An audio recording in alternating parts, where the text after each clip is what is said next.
Troubles du système immunitaire, chute de tension, maux de tête, fatigue, perte de poids, frigidité et diarrhée. Dites adieu aux inconforts et retrouvez une nouvelle jeunesse avec une tasse de Maxi Bien-être au quotidien. Une solution bio composée de plantes traditionnelles, 100% naturelle et reconnue pour sa vertu. Une formule adaptée pour hommes et femmes. Depuis plus de 10 ans, le Maxi Bien-être Café renforce le système immunitaire, restaure la fatigue physique, améliore le sommeil, aide à stabiliser la tension et la glycémie, nettoie les reins, soulage l'hémorroïde et la constipation.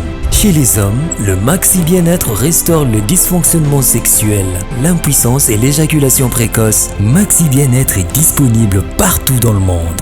Passez vos commandes sur www.maxibienêtre.com. Qu'est-ce qui se passe kuna na kati ya ville ya Butembo? Nini eza koleka kuna na kati ya ville ya Butembo? Bandeko balani tokopesa bino tous les détails tout au long de cette émission. Bozala très attentif na émission na bino ya mokolo ya lelo. Bandeko, Paul Kagame et ses alliés jouent la dernière carte. Bakeko découvrir nini kuna na front. Kuna na front, bakeko découvrir nini. Ba information nini, bakuti kuna. Stratégie nini Paul Kagame a tché en place au bani bazo ninga ba tchango en application.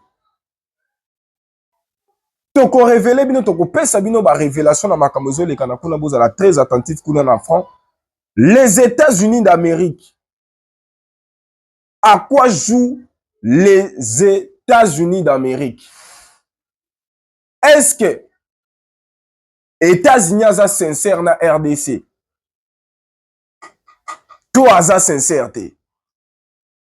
Toko pesa bino ba révélation. Na ba élection ndenge nini kuna na Rwanda, les élections et se déroulent ndenge nini kuna na kati ya Rwanda, bandeko balandi. Derrière élection bandai ko se dérouler kuna na kati ya Rwanda, États-Unis et salaki nini. États-Unis et salaki nini awa na Congo. À quoi jouent les États-Unis? Toko pesa bino ba révélation. Toko pesa bino ba détail. Toko pesa bino ba information. Ne kaka to message na ko pesa bino les informations tous les jours tout au long de cette émission. Batata ba maman bilenge bino bozolanda le wazalendo de la presse congolaise, chef Mukwaya Jonathan. Quant à moi, je vous dis soyez le bienvenu dans le magazine Abino Bonaramingi, tribune de réflexion au Bolandaka en direct dans la chaîne Abino Bosepelaka trop top info 24 télévision. Beau s'abonner, beau activer cloche de notification, beau partager émission. Avant de compter maman na ba révélation na ba information, na ba détail, il y a ba information na memeli bino mokola lelo. Je suis sûr que Bolanda qui publicité à Maxi Bien-être, publicité banda qui avait émission na banda, publicité à Maxi Bien-être, un produit tellement efficace. Tous en cause de lango ba témoignage partout dans le monde.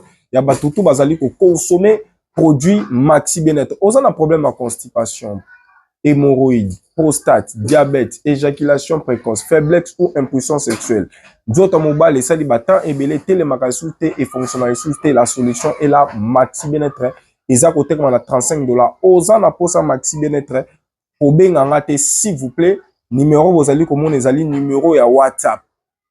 Yo tikaka message na WhatsApp ville ozali mboko ozali besoin na yo okomona ba ko répondre yo rapidement ko bengate ko makaka okozala servi na produit Maxi Bien-être peut-être et kozala solution pour na likambu ozana. Alors tukoti mbala moko mama na likambu na biso ya mokola lelo ya république ya makamosa ko lekana na république démocratique du Congo.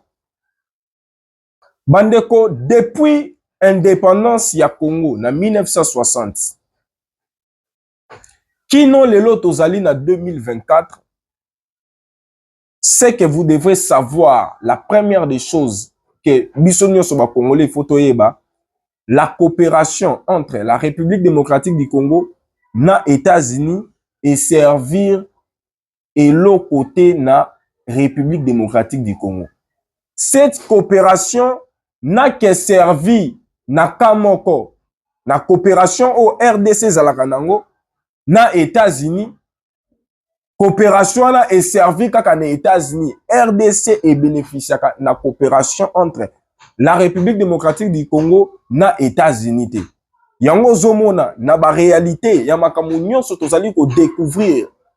Tozali ko mona na kati ya République démocratique du Congo yango ezo pousser congolais nyonso alobake non, to se diriger vers Russie.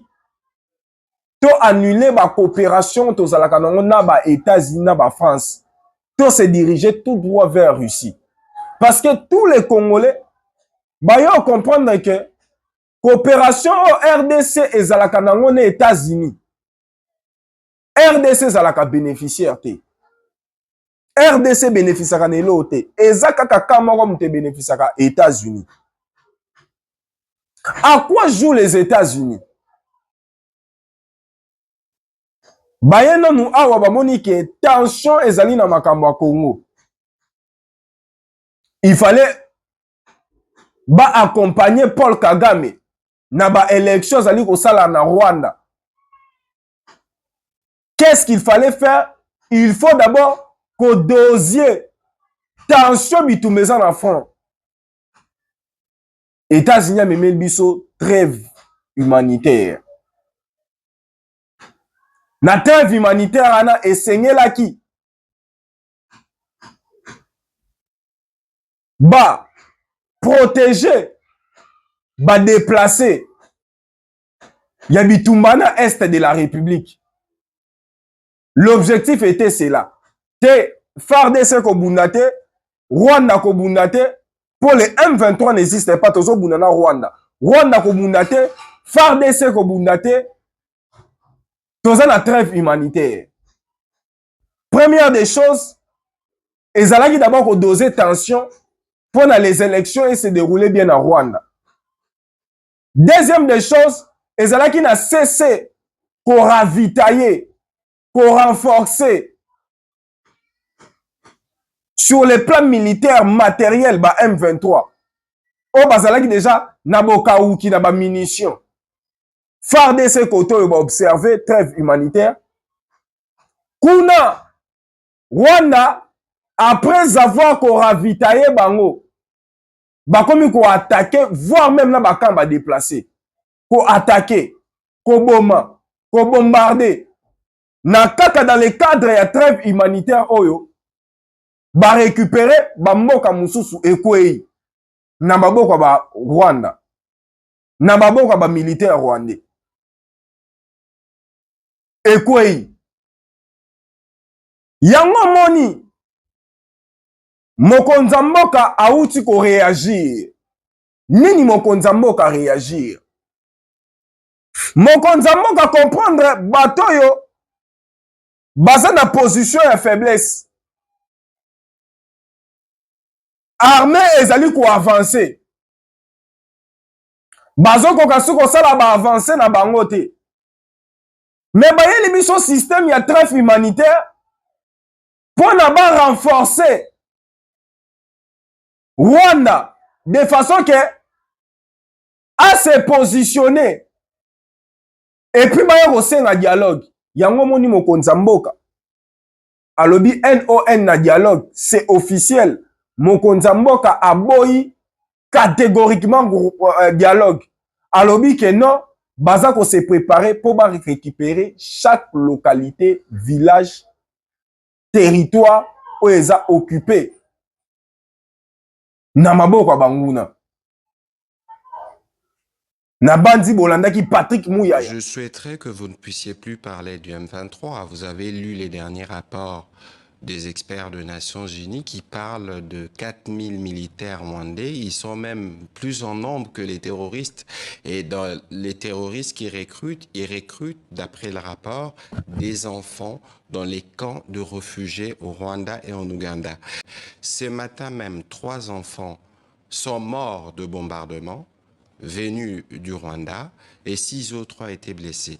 Mais lorsque vous observez, depuis que la trêve a été décrétée, nous assurons que nous faisons notre part parce qu'il est urgent pour nous de nous assurer que nous apportons l'appui qu'il faut aux populations déplacées parce que c'était une trêve humanitaire au départ. C'est vous dire les niveaux de barbarie du régime rwandais qui, fort malheureusement, avec cette parodie d'élection, pourra penser continuer ses aventures. Alors, tangu ba service de renseignement na biso, bravo na musala bazali kosala. Tangu service de renseignement militaire ezui ba information, basali musala na bango, baye ko découvrir, ko alerter ke batu oyo tozali ko observer trêve humanitaire, bato oyo bazo ko préparer ba attaquer ville ya Butembo, bazo viser kaka Grand Goma te, bazo viser kaka Sake te, mais basali ba plan, ba monter ba stratégie, ba tie nyonso en place, balobi ke non, si ndenge Tshisekedi azali koboya dialogue boye, eza po toza na position faiblesse, to attaquer ba grande ville. Parmi ba grande ville oyo bana ba attaquer ville ya Butembo, na Mesa, service de renseignement militaire na armée congolaise, bravo, baye ko déjouer carte ya banguna oyo bana ba attaquer ville ya Butembo, ba déjouer carte ya banguna, ba déjouer bango. Yango moni population etelemi, population etelemi, population ville ya Butembo balobi baza prêt ya kosima minduki ba défendre ville na bango. Tala makambo azobongisa, tout ça tant bazo calculer ba Butembo, ba Grand Goma, tout ça eza parce que bakene na Tshisekedi dialogue. Donc le président de la République, Madame Son Excellence la Première Ministre, ont jugé utile que nous puissions venir avec les collègues du gouvernement, accompagnés aussi d'une délégation de l'Assemblée nationale, principalement pour échanger avec les forces vives de la ville et de la contrée, prendre les informations utiles, mais aussi les réconforter, les rassurer qu'ils ne sont pas seuls, abandonnés, que le gouvernement de la République s'implique davantage pour mettre fin à toutes ces difficultés. Je crois que vous êtes sans ignorer que le président de la République, commandant suprême des forces armées, a convoqué le Conseil national de défense depuis bientôt une semaine. Les différents responsables aussi qui sont ici en opération ont été rappelés à Kinshasa. Les réunions se poursuivent et dans un délai assez bref, les conclusions de cette réunion vont faire l'objet de cet espoir-là que vous attendez en termes d'évaluation, de restructuration et de la mise en place d'une nouvelle stratégie. Kaka Butembo te, les ennemis de la République bandeko, bazali binomo bolandi, ministre intérieur. So bolandi déjà ba dire naye, vous allez comprendre qu'ils sont au courant de ce que ba ennemi bazali ko préparer. Tango mokonza mboka amoni ba aventure, koto yo bazali ko ya ko lelela ye. Tetala, insécurité zali, makamba bitumboyo, teke neka na dialogue. Koto bazo lele dialogue. Kuna bazo sala, arrangement. De façon que, insécurité, et souka kaka, na, nord qui voûtait, mais insécurité et qu'elle n'est plus loin. Na bamboka oyo, ba attaquer ville ya Butembo, ba attaquer Kisangani, ba attaquer Grand Goma, ba attaquer Sake, ba kene voir même na Sud Kivu. armée bazwi ba disposition nango. Yango moni mokonzi mboka c'est officiel, mokonzi mboka lobi ke aboyi dialogue. Bato yo bayaki na diplomatie ya kosona mokonzi mboka concernant makamba ba dialogue bo mokonzi mboka déjà répondre bango ke aboyi dialogue, il va se préparer na bitumba.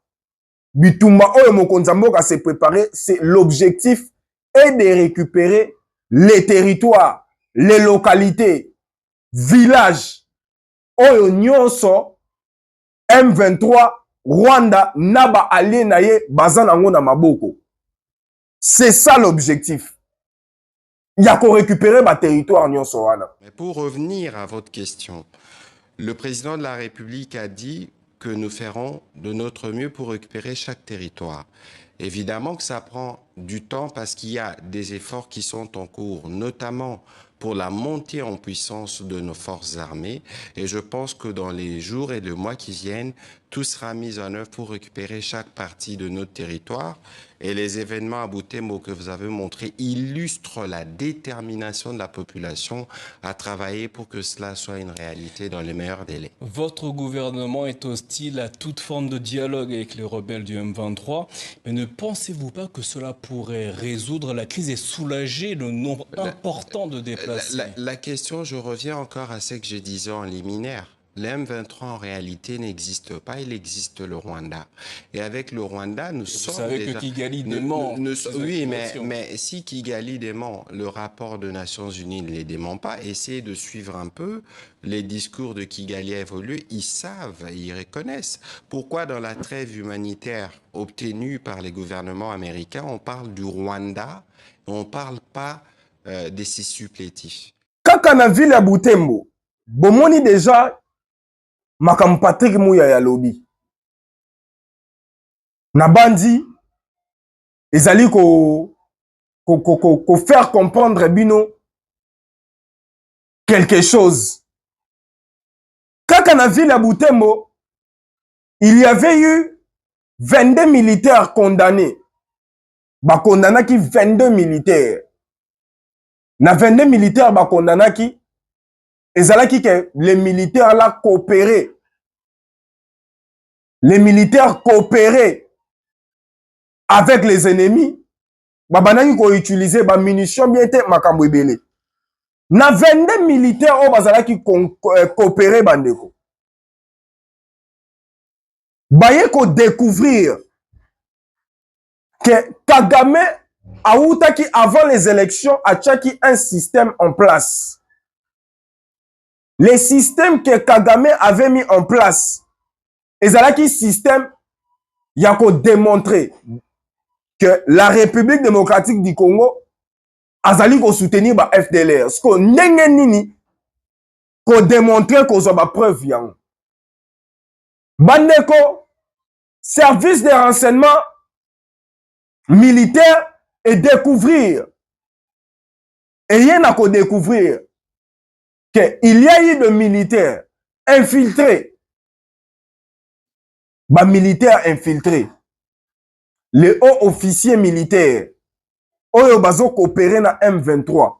Oyo bazo coopérer na Rwanda. Bah, militaire Rwanda. Bah, ko sala neti. Bazali ko pesa ba FDLR Minduki. Bah, créer un groupe. Bah, ben, ba FDLR. Bazali ko soutenir ba FDLR. Comme ça, Kagame azo ba preuve. Ya ba biloko wana amemango na niveau ya Nations Unies. Alobaka non, RDC alobaka ke non, a soutenir ba FDLR te alobaka to prouver yango. Voilà le preuve. Bandeko na bitumba oyo bazo luka ba laver Paul Kagame. Na bitumba oyo bazo luka ba soigner image ya Kagame. Na bitumba ozali komona bazo luka ba soigner image ya Kagame. Comme République démocratique du Congo a prouvé dans Mokili Mobimba que nous ne sommes pas agressés par les M23. Nous sommes agressés par le Rwanda. Et le Rwanda mérite des grandes sanctions. Koto yo pe Rwanda lobby biso tozali komunisa Congo po azo soutenir ba FDLR. Batuni eprouver yango. Rwanda aza na kati ya incapacité ya ko prouver yango. Prouver yango, il ne sait pas comment prouver cela. Ayebi ndenge nini na ko prouver te. Yango na ba officier militaire ya République démocratique du Congo. Oyo ba coopéraka na Rwanda ba infiltré. Baningi ba monter coup que ba botala ne ba officier congolais bazo soutenir un groupe ya ba FDLR.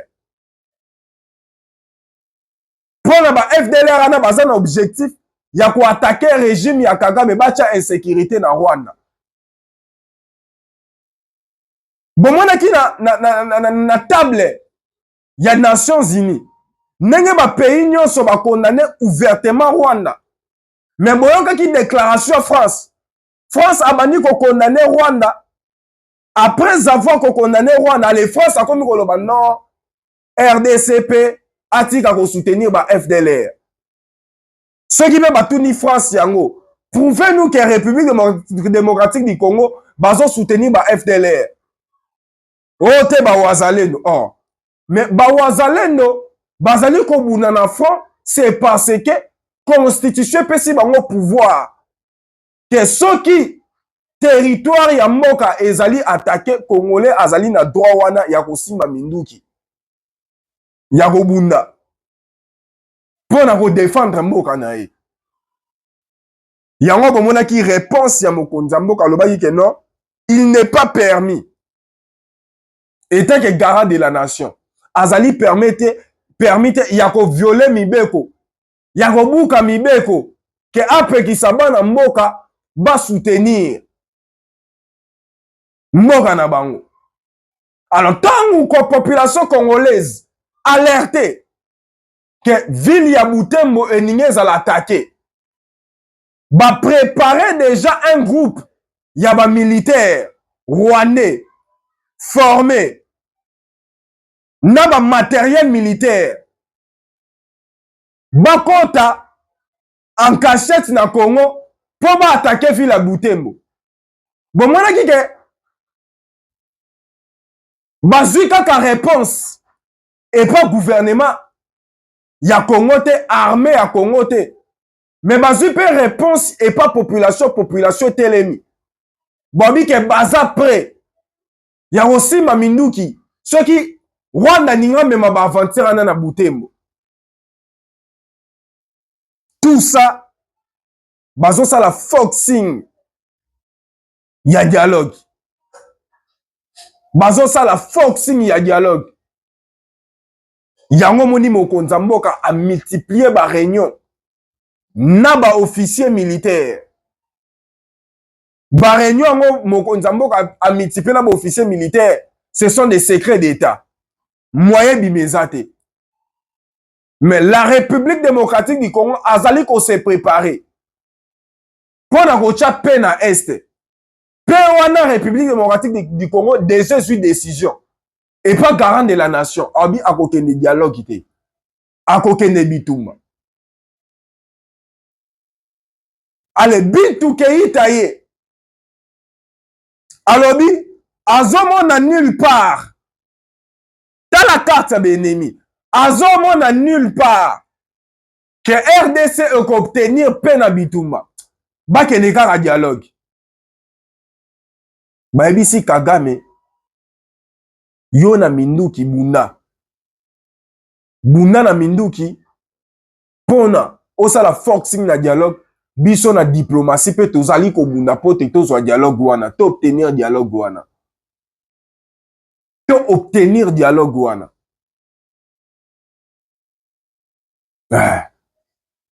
To obtenir dialogue wana. Yango ozomona bazali ko sala batu kobenga na ba téléphone pour qu'à obtenir dialogue. Ouganda pe accusé et par rapport ya ONU que azali impliqué na insécurité zali ko se passer dans est de la République. rôle ya Ouganda bapesi rôle ya Ouganda eza nini? Ouganda azali ko faciliter ba troupe ya Rwanda bakota na kati ya Bunagana. Ouganda rôle nango mususu eza nini? Ya ko faciliter ba matériel militaire elonga Rwanda ekota na Bunagana.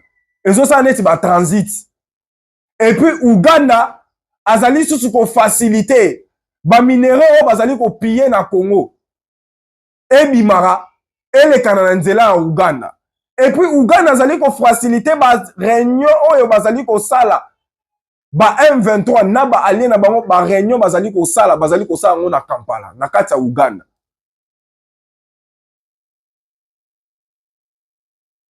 Oni abimisi ba vérité, ba révélation. Oh déjà population congolaise ba ko loba. Ezoni na gouvernement, besoin décision. Gouvernement zo répondre. Tozo zela Uganda a clarifier biso makambo. Mingi olobeza te. Eza biloko oyo ba congolais nyonso bazali ko kamwa. Ndenge nini gouvernement makambo ba décision na retard. Donc bazo pesa ba tout temps. Ya ko se laver. Eza kutu likambu baya te ba clarifier bino. Rapport ebimi eza au Congolais alobara. Eza au service de renseignement pe ba découvra. Prenez des décisions. Ya ko kata toutes sortes ya relations na ba Uganda. Na ba pays nyonso baza ko soutenir Rwanda. Na ba France ko kata ba relation nyonso. Bo aimer émission, bo partager émission.